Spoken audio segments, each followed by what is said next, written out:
The Affordable Care Act is not just a website. It's much more.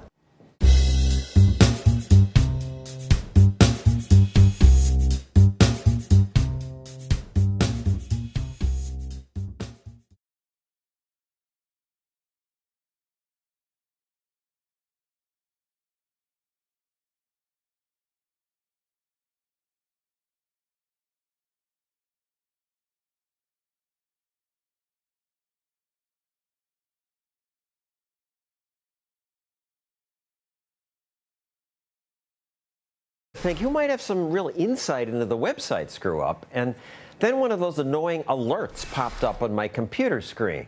Warning, virus detected, your computer's at risk. This actually is not a scam. McAfee is the world's biggest security technology company, and the engineer who founded it, John McAfee, joins us now.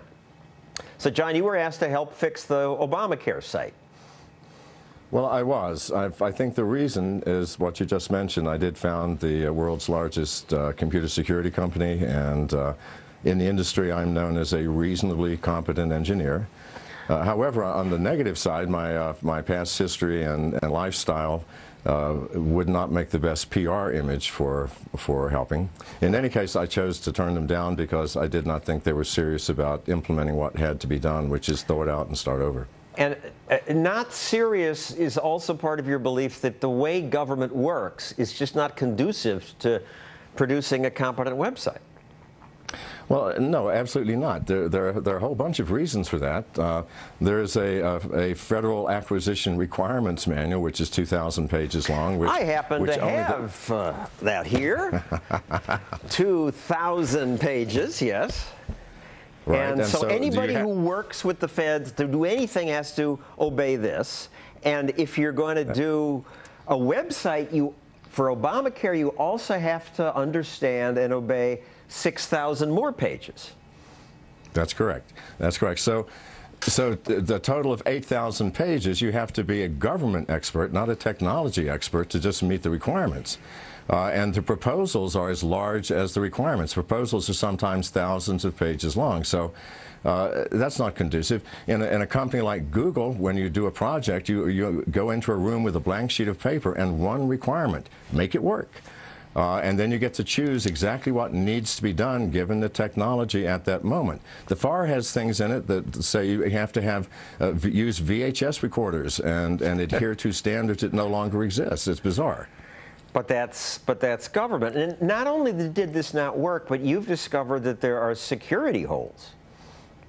Well, yeah, I alerted the press of that very early on, not least of which is that they did not bother whoever's doing, and by the way, it's not just central planning, it's central management that makes things work too. You can plan all you want, but if there's no one managing and coordinating the process, it won't work. Why is this a hacker's wet dream, and why does it put the person in danger if you use the site? For a number of reasons. Number one, there are over 700 sites now that are scam sites based on the fact that the government did not take up all the copycat names. Normally, for a site of this size, remember they're spending $100 million for the software. You'd spend about $200,000 or $300,000 to buy up every conceivable name that people might type in that sounds like it. Obamacare.com, healthcare.org, whatever. So now there are 700 sites that people may go to thinking they're going to the Obamacare site, but it's some scammer who wants your credit card information. Absolutely, and once you input that information, your bank account is likely to be emptied, and this is identity theft of the highest order. The president said, well, the site went down because we had 8 million users in a week. Well, yeah, they had 8 million users in a week, but they only had less than a single-digit number of people who successfully signed up. I mean, I know that every system has glitches. You know, the iPhone has glitches, but a glitch is a minor annoyance. That is, when you got the iPhone, you could still make calls, you could text, you could check your email and surf the web. It still worked, but this is a catastrophic failure. It's not a glitch. It was not tested, there was no quality assurance, and there was no system integration. And but these are all things government is going to run all of our health care. That's just a scary thought. The CGI awarded the contract. We'll learn more about that. John McAfee, thank you for joining us with your expertise. You're welcome, sir. Now, rewarding companies like CGI, because they can wade through all this regulation, rather than hiring specialists who really know software, won't work for long in the private sector, because private companies, with their own money on the line, quickly have learned to figure out who does not deliver.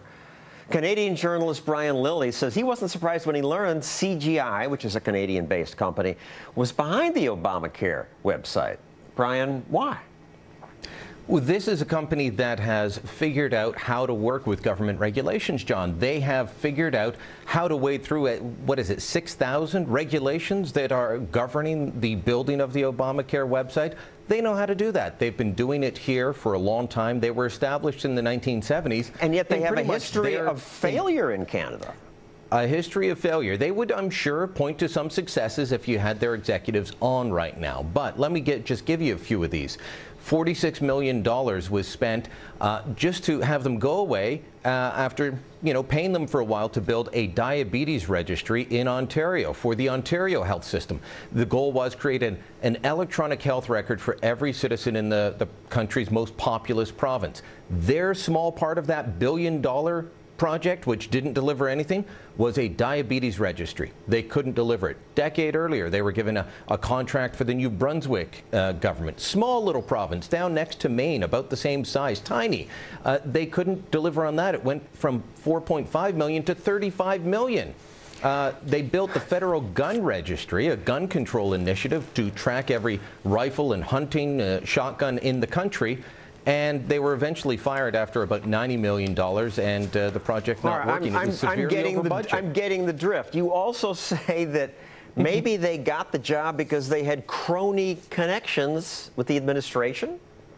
Well, I think actually, and we'll get to the Michelle Obama one in a minute, but I think that the crony connection should have helped the administration know that they shouldn't have hired these guys. I'll give you just a couple of examples. If they had called up the most recent government health contract, that'd be the province of Ontario, they could have had David Axelrod call the Premier of Ontario, Dalton McGuinty. He had studied under Axelrod. Same political advisor as Barack Obama. Valerie Jarrett, her daughter married the son of a cabinet minister in Ontario. We have a picture of them. They partied together. Yeah, so you've got these backroom connections. They could have called and said, are these guys any good? No, you're firing them? Okay, we're done.